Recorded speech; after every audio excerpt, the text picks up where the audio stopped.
The Chicago Bears just predicted a breakout year for a pivotal player, and there's high expectations surrounding the Chicago Bears defense, right?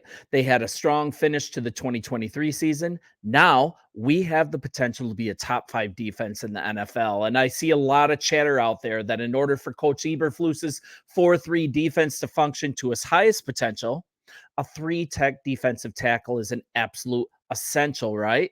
The question is, do we need to draft one? We certainly didn't pick up anyone in free agency. All was quiet in this area. And I have a thought. Maybe it was so quiet. It's because we already have the answer. Second year defensive tackle Gervon Dexter. Chicago Bears defensive end Montez Sweat, he believes this. And I think he thinks the solution is already with our team. And I'm going to go to the story on yahoo.com. Great source. You guys check it out. I always want to give credit. So Sweat recently appeared on the Green Light podcast with Chris Long.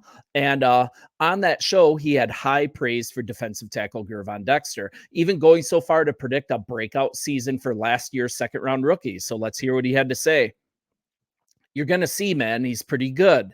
I feel like he's still just kind of unlocking himself and being himself. I think that's going to really flourish this year. But he's a really talented kid. He's one of those quick defensive tackles and was strong as heck. It's really a sight to see. But yeah, he's going to jump out on the scene for sure this year. So how did he come to the team? And I'm going to close this story. With the 53rd pick in the 2023 NFL draft, the Chicago Bears, they drafted Florida defensive tackle Gervon Dexter Sr. This surprised a lot of Bears fans. I remember watching it. Poles opted for a defensive tackle when center was, and sadly, it has been past that draft when center was a significant area to address for the Bears. Also, with Andrew Billings and Justin Jones taking a vast percentage of the starting snaps last year, how did Dexter Sr. prove with limited snaps that he was the right draft choice? And honestly, I'm going to be honest here, he didn't flash immediately. Adjusting took some time. But as he got more playing time, his potential, it started turning into production on the field.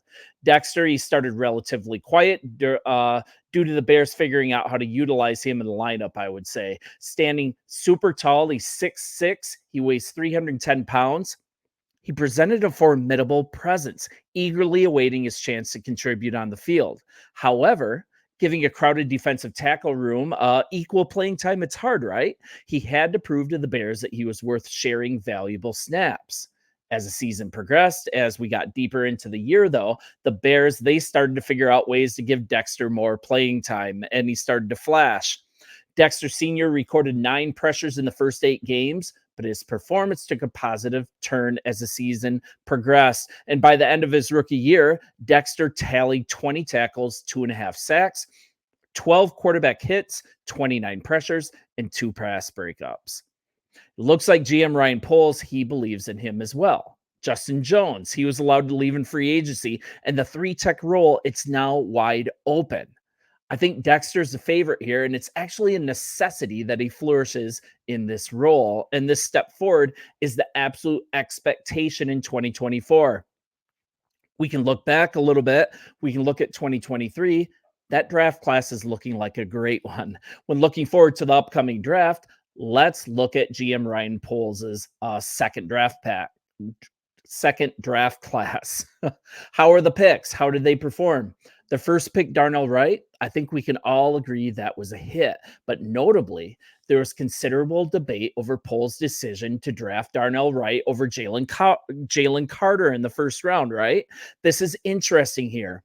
Our guy ultimately outperformed Carter with a higher pass rush win rate. I mean, I'll repeat that. Gervon Dexter, who was drafted in the second, he ultimately outperformed Carter in one area, a higher rush win rate. That's huge. And Gervon Dexter out of Florida State, he joined the Bears with the 53rd pick. If you remember, too, this was the pick acquired from the Baltimore Ravens when we traded Roquan Smith at the 2022 trade deadline. I mean, Roquan is a great player, so it's all the more reason Dexter needs to pan out, right? I, for one, agree with Montez. I believe he will, but let's take a look at the season he had last year. Excuse me. Gervon Dexter. This is his 2023 season overview. The second round pick out of Florida. He played in all 17 games for the Bears in 2023. He made one start in week one against the Packers. That wasn't a great game. He played a critical role, though, in the interior of the defensive line all year as a rotational piece. He played a big role from day one. He just didn't start. Dexter split snaps. He split them between Andrew Billings, Justin Jones, fellow rookie Zach Pickens at the position as well, right? Zach Pickens, he's another dude that needs playing time this year. He needs to develop as well. He could end up being a really nice swing tackle, a nice rotational piece, kind of piggybacking on what Dexter was last year. They can kind of advance their roles.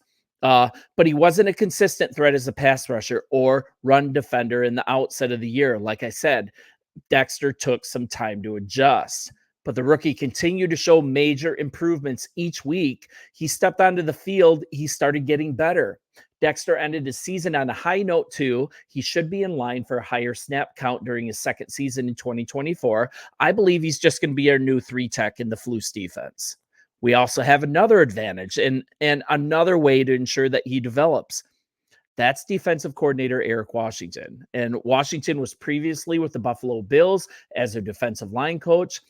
And given Washington's track record in developing talents like Ed Oliver, AJ Epinesa, unlocking Dexter Sr.'s potential, it shouldn't really be that challenging for him. And Flus is still calling the plays. I think he totally should be doing that. But I'm not so sure that you can name a better defensive line coach than Washington. Proven track record, and Dexter and the whole line, actually, they're in capable hands. I fully expect that this is going to work out. But to be real, though, it's way easier in college to use your physical gifts to force your way to the quarterback, right? But it's much more challenging in the NFL. The best defensive tackles, they don't rely solely on their physical abilities anymore. Instead, they have to rely on their technique. And this is precisely the aspect that Dexter Sr. should focus on during the offseason. In Washington, he's the coach to get this done. Let's look at that a little more. I mean, while his college training, it probably emphasized reacting to the opposing guard based on his physical gifts, right? Honing his technique in the NFL, that could elevate him to the caliber of players like Akeem Hicks, Fletcher Cox. I mean, these are big names, but that's the goal. And I think definitely Coach Washington can bring him to that spot. And he can do this second year leap that we hear about for so many players. And that happens a lot for defensive tackles. They start learning more technique and they stop relying solely on their athleticism. And we can kind of go through his snap counts and some of his stats last year. As we talked, Dexter ended up playing an average of 39.8% of the team's defensive snaps during the regular season. That's not huge. As a rotational piece, his role was limited, but he had many fans in the media who continuously asked head coach Matt Eberflus if Dexter would be given more of a role on the defensive line, and I was one of them. That role, though, it eventually came with Dexter playing 40+% of the snaps in each of the last 5 contests of the season. So his snap count started to get up and higher during the last 5 games. So overall, statistically, Dexter finished the season with 2.5 sacks, 20 combined tackles, 12 quarterback hits, 2 pass deflections. I wanted to take note of that once again. And according to PFF, this is more telling. Dexter's 11.9 pass rush win percentage ranked 3rd among rookie interior defensive linemen. He trailed only Philadelphia Eagles Jalen Carter, Los Angeles Rams Kobe Turner. Each of these guys were finalists for the 2023 Defensive Rookie of the Year award. That in itself, that's incredibly encouraging that he is in the same breath as the top rookies in his class.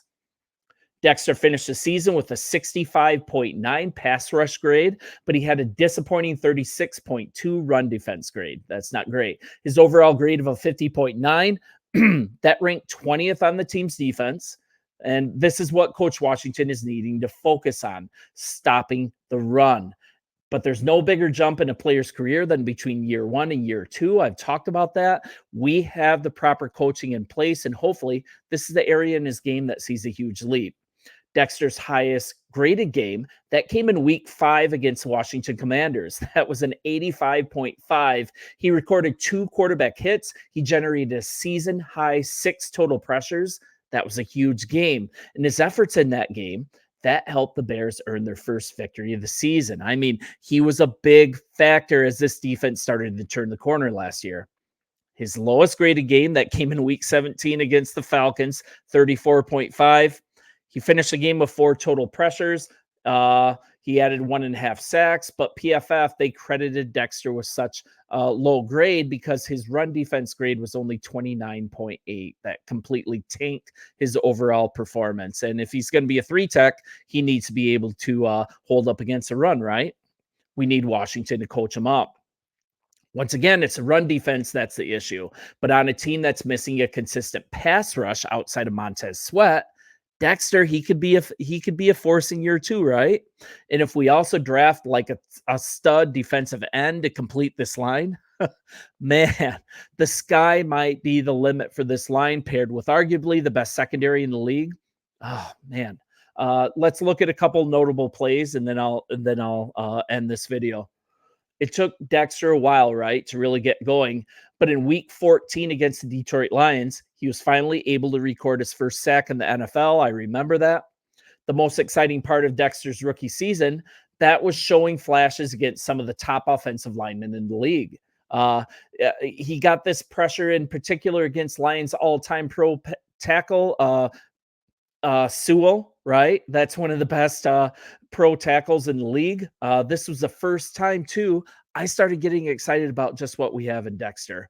And kind of looking at a final verdict here, I think my grade for Dexter remains the same that it was at about the midseason mark. I think this draft pick was a solid B right now. Despite turning it around down the stretch with a higher snap count, the upside is pointing straight up, though. He's going to start this year. It was still an inspiring rookie season, I think. It's expected to result in a higher role next season, though, on their new defensive coordinator, Eric Washington. I think he's going to be a starting 3-tech here. And I'm excited to see how Washington works at the interior of this whole defensive line next season. He has a background working primarily with the defensive line in his prior experience, and it's just hard not to get excited over Dexter Sr. I think he's going to have a massive jump in year 2. He's the player I see benefiting the most under new defensive coordinator Eric Washington. And Poles, to close, he noted the young defensive linemen are, quote, going to take the next step next year. The breakout could be on the way in 2024. And I appreciate you guys as we're in the doldrums between now and the NFL draft. Thanks for sticking with me. We'll continue to pump out content, and bear down, my friends. We will talk soon, and hope you have a blessed day. See ya.